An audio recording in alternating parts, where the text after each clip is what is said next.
Another good question. What are the most common mistakes for doing ERP you've seen as a therapist? Quite frankly, the most common thing I see, and this can be with someone just kind of trying ERP on their own. Maybe they've read about it. Maybe they feel like they have an understanding of it, so they just want to try it.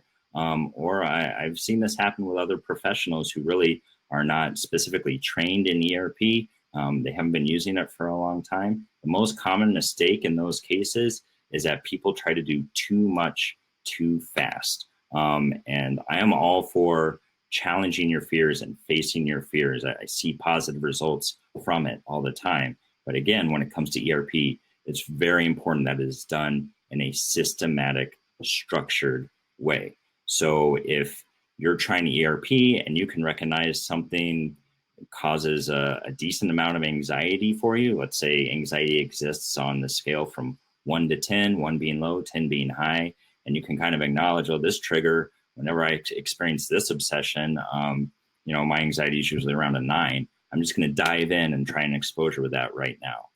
Or if you're working with a professional and they're trying to push you to face something that's that anxiety provoking for you right off the bat, and you haven't really done any exposure work before, chances are it's going to be counterproductive.